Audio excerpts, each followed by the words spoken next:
का हमारा विषय राहु केतु का गोचर जो 2019 में 7 मार्च 2019 से राहु केतु का गोचर जो हुआ है, या फिर कह लिए कर्क राशि से राहु का गोचर मिथुन राशि में और मकर राशि से केतु का गोचर धनु राशि में हुआ, उसका क्या प्रभाव पड़ेगा आने वाले समय में।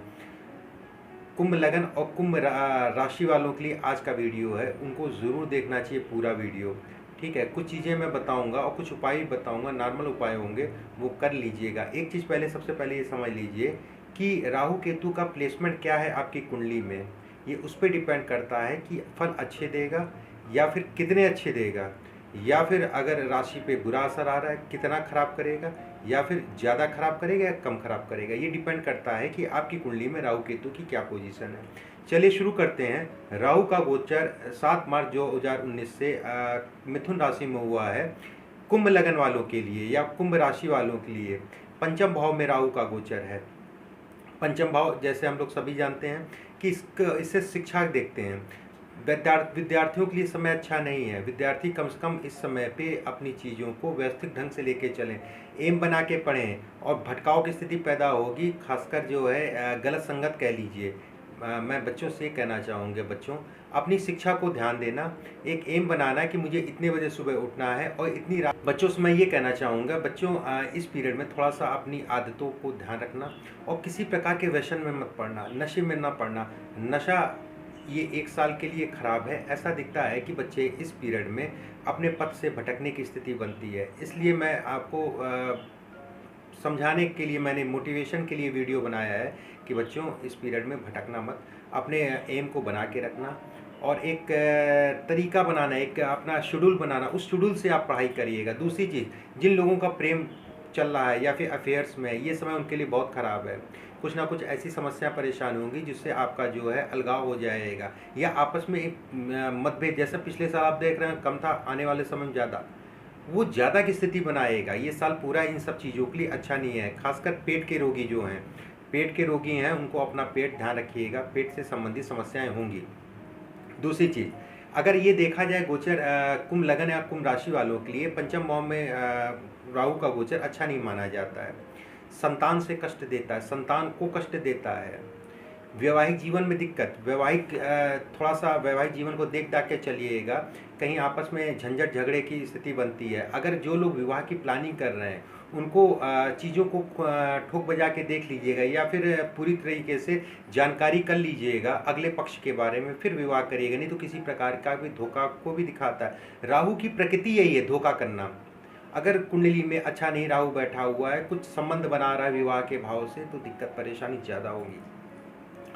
पूरी तरीके से जहाँ पे विवाह आपने तय किया या बातचीत चल रही है, देख ताक लीजिएगा, नहीं तो किसी प्रकार का धोखे की स्थिति बनती है। मैं उन लोगों से भी कहना चाहूँगा जो पार्टनरशिप में काम करते हैं, पार्टनरशिप में काम के लिए समय उपयुक्त नहीं। राहु का जो है सप्तम 7वीं दृष्टि से पार्टनरशिप के भाव को देख रहा है, कहीं ना कहीं पार्टनर से धोखा मिलने की स्थिति बनती है। आंखें कान खोल के चलिएगा और किसी पे ब्लाइंडली भरोसा मत करिएगा। इस समय आंखें खोल के चलने का समय है, नहीं तो धोखे की स्थिति बन रही है, कहीं ना कहीं से धोखा बनेगा। दूसरी चीज़, मैं स्त्रियों को कहना चाहूँगा, हार्मोनल संबंधी समस्याएं आपको बढ़ेंगी इस पीरियड में। ये 1 साल पूरा है, इसलिए पानी खूब पीजिएगा, योगा करिएगा, किसी प्रकार की हार्मोनल प्रॉब्लम या स्त्रियों से संबंधित बीमारियाँ आपको ना हो, ठीक है, या फिर हो रही हैं तो कम पड़ी हैं। दूसरी चीज़, पिता से मतभेद की स्थिति बनती है इस पीरियड में। कारण ये है कि राहु का गोचर नवम दृष्टि से जो है पिता के भाव को देख रहा है, या फिर कह लीजिए 5वीं दृष्टि से राहु पंचम भाव में बैठा हुआ है और 5वीं दृष्टि जो है नवम भाव में डाल रहा है, जो कि अच्छा नहीं है। पिता से मतभेद कराता है, पिता के स्वास्थ्य में दिक्कत देता है। कोई ना कोई कारण ऐसा होगा जिसके कारण पिता से वाद विवाद होने की स्थिति बनती है। थोड़ा सा इस समय को काट के चलिएगा कि ये समय ठीक नहीं है। पिता से संबंधित समस्याएं, परेशानी या फिर किसी प्रकार का पिता से वाद विवाद मत करिएगा, उनके स्वास्थ्य का ध्यान रखिएगा। एक चीज़ का ध्यान रखिएगा, ये पीरियड जो है थोड़ा सा गुमराह करने का पीरियड है, टेंशन देने का पीरियड है। कारण ये है कि राहु जो है नवम दृष्टि से आपके सर को देख रहा है, शरीर को देख रहा है। थोड़ा सा इस पीरियड में अपने सर शरीर का ध्यान रखिएगा, धन का ध्यान रखिएगा। राहु का जो है सप्तम दृष्टि से धन के भाव को देख रहा, आय भाव, जहाँ से हम लोग धन कहते हैं, आना है। अच्छा पीरियड नहीं है इस पीरियड में। और एक चीज़ का विशेष ध्यान रखिए, जो लोग शेयर मार्केट में हैं, सट्टा बाजार में हैं, या फिर कह लिए जुआ, ये सारी चीज़ें लतें हैं उनके अंदर, उन लोगों के लिए समय बहुत ख़राब है। सट्टा बाज़ार और जुआ और ये सब चीज़ें मत करिएगा, नहीं तो नुकसान होगा। और ख़ासकर इन सब चीज़ों में राहु बहुत तेज़ खींचता है और उसके बाद पटक भी देता है। कितना पटकेगा ये आपकी कुंडली पे डिपेंड करता है, राहु की क्या स्थिति है, कहाँ पर राहु बैठा है, लेकिन ये परेशान जरूर करेगा। तो ये चीज़ें मैंने कुछ चीज़ें बताई, इसका विशेष ध्यान रखिएगा। एक चीज़ का और ध्यान रखिएगा, किसी भी प्रकार के झंझट विवाद में मत पड़िएगा। राहु का काम ही यही है कि आप दूर से निकल रहे हैं और 4 लोग आए आपको बिना बात के आपको जो है आपसे बहस किया और हाथापाई हो गए, वो भाग गए, पुलिस वाले आपको उठा ले गए। ये राहु का काम है विवादों में फंसाना, और विवादों का कोई मतलब नहीं था जिसमें आपका कहीं से आपका हाथ नहीं था, ऐसे विवादों में राहु लाके फंसा देता है। इस चीज़ का विशेष ध्यान रखिएगा। मैं उपाय कुछ बता दे रहा हूँ।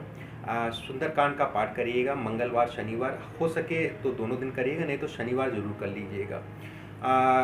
काला कंबल या फिर छाता या फिर जूता जूता आपका पहना हुआ, या फिर घर में जूता चप्पल मत रखिएगा। जो नहीं जिन जूते चप्पल को पहनते हैं, खासकर काले रंग का, उनको घर से बाहर निकाल दीजिएगा। दूसरी चीज़, काले रंग के कंबल को दान करिएगा गरीबों को बुधवार और शनिवार को। इस तरीके से राहु आप पे मेहरबान होगा, या फिर राहु कह लिए उसकी पीड़ा कम होगी।